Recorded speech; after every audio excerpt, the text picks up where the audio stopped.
terminal. Would you lift up that hand right where you are? How he served him and how he loved him. And do you know God heard that cry and rewarded him with 15 more years of life? Ladies and gentlemen, brothers and sisters, you have to stop discounting the authority you have over mortality.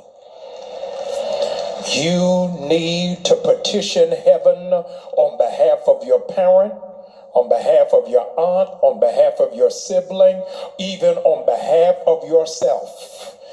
God, I can't take another death. You know how firsthand how a casket can contaminate a family. I declare those of you who are standing proxy for somebody in your family who is contending with something terminal, would you lift up that hand right where you are? I don't care if it is a parent, if it's a sibling, it's a child, it's an offspring. If God would answer the prayer of Hezekiah, what happened to your faith that you have lowered it of such that you don't believe that God can extend life? I declare over those of you with lifted hands, I don't know how many of you have this level of faith in you, but I declare they shall not die, but they shall live to see the glory of the Lord. Those of you who still have confidence in the King of Kings, I want you to celebrate him even now.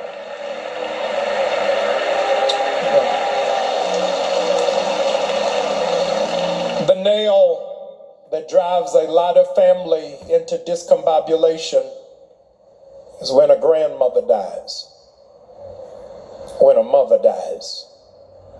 In Genesis 35, Rachel is gasping while contracting. I want you to hear this. She lost her life trying to deliver her son.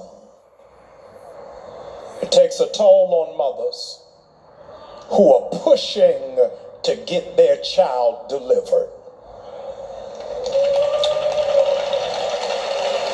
I thought some mothers would say something right through there. Rachel is dying, hear this, trying to deliver her son, trying to deliver her child. I'm not talking to infants. I'm talking to some children of a mother that's living.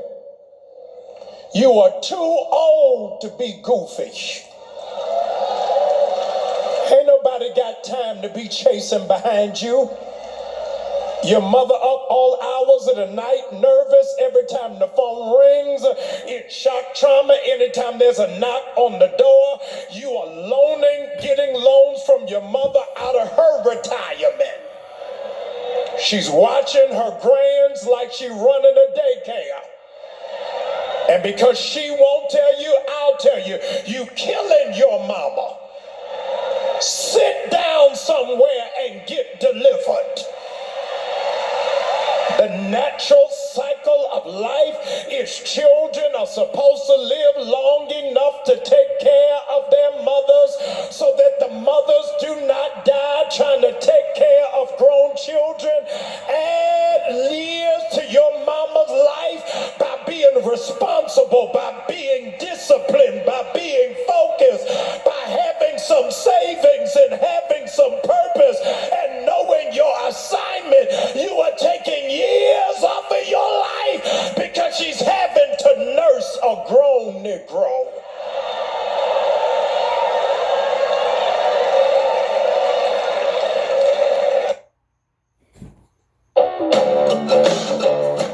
This month, Pilot celebrating pro drivers with 3 free drinks every week, all month long in the Pilot app. Just our way of saying thanks for the drive.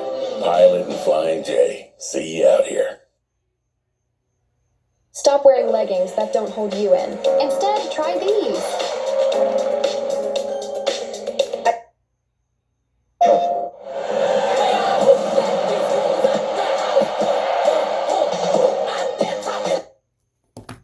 You are not careful. Regret will appear like Phantom of the Opera.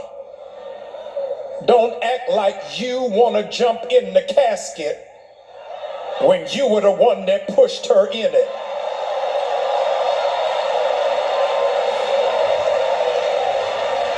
You up crying, mama, don't leave me. But you were too busy to take her to the doctor, too busy to go to the store, too busy to make a phone call. Y'all ain't saying nothing to me.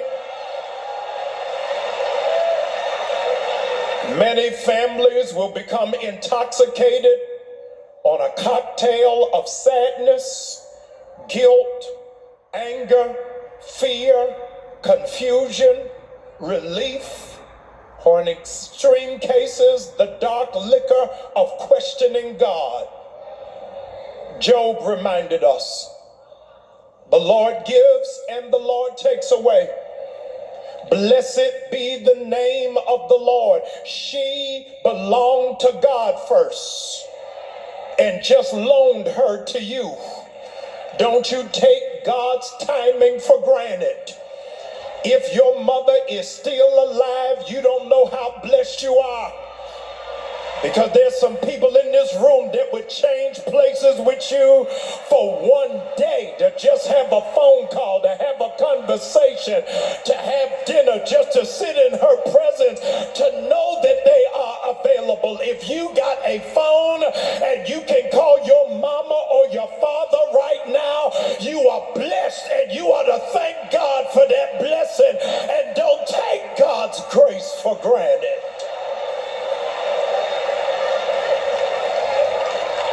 The loss of a mother eternally impacts your life. I want to say it to you. There is no getting over it. You just got to live through it. One day at a time, sweet Jesus. That's all I'm asking for you. The mother usually is the central support system of the family. And her absence leaves an irreplaceable void that makes the family structure fragile. Your mother played the role as advisor, as counselor, as confidant, as cheerleader, as intercessor, and encourager. Nobody can take all of those positions at once. That's why you got to have a relationship with God for yourself. To say there's not a friend like the lowly Jesus. No, not one. Y'all got to give me a moment. I know this ain't for everybody, but those of you who have had your mother transition from earth to heaven, and you thank God just for the memory of who she is and was to your life, will you thank God for her right now? I can't believe y'all ain't saying nothing.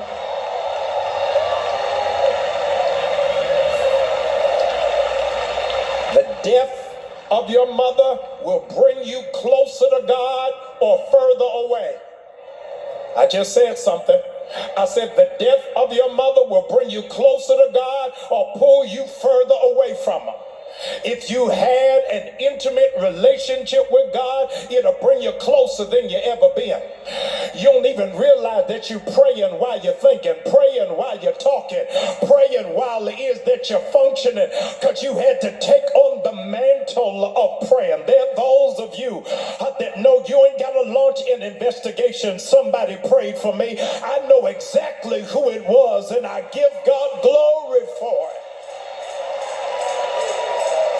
When a mother, a grandmother transitions, it impacts the family, especially if there were pre-existing tension. If the strife was already there, it's going to amplify.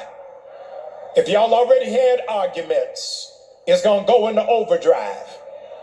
But I came today, I don't even know what you thought today was going to happen. I came today to tell you that this is the hour with your siblings. Y'all got to bury the hatchet. You got to cremate the conflict. You got to funeralize the feud. Put a tombstone on the tiff. Life is too short, and tomorrow is not promised. I believe that God can heal people of cancer.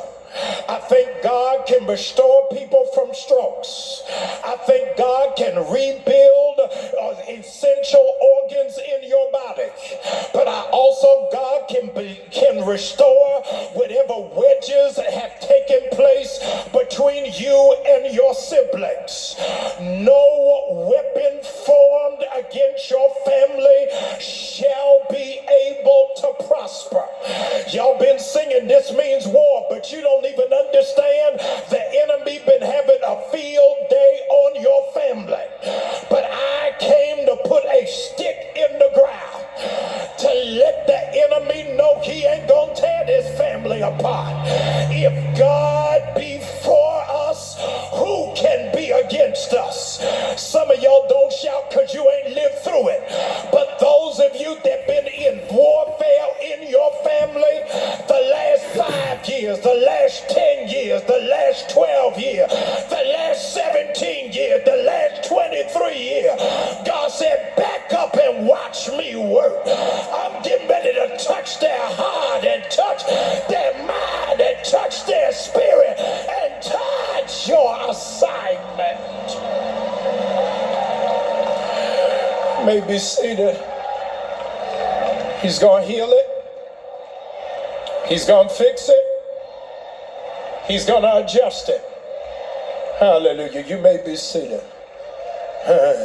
Thank you, Holy God. Hallelujah. Bless your holy name.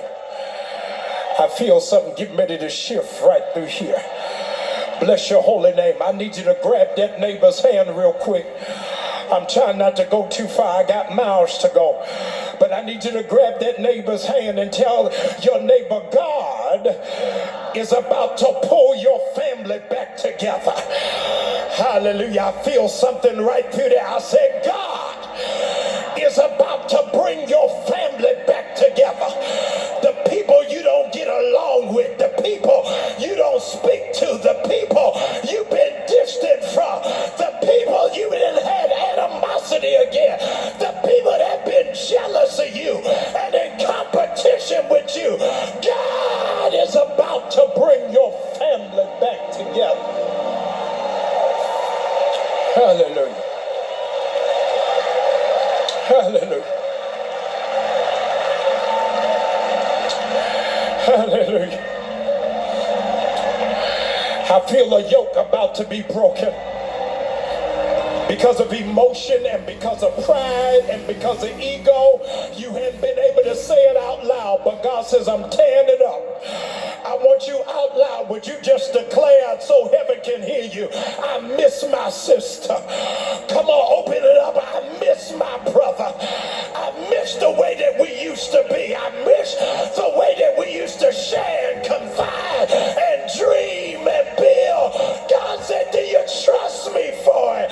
Watch me restore the broken places. The only thing, you may be seated, the only thing harder than losing your mother, the only thing harder than losing your grandmother, and only maybe 7 of you will be able to relate. Only thing harder than losing your mother, losing your grandmother, is losing your child. 50,000 kids die in America every year. 50,000. This week, 196 children died in Gaza. The strife of the family of the 2 children lost in Minneapolis this week at the beginning of the school year in a Catholic school. It is while they're in morning prayer.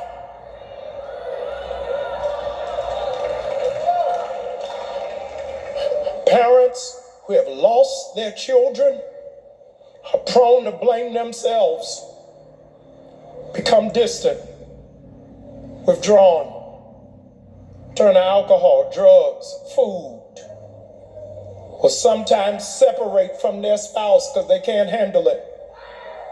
They can't move forward, can't move on. Every day is an obituary. They have to live through the dreams of what my child could have been.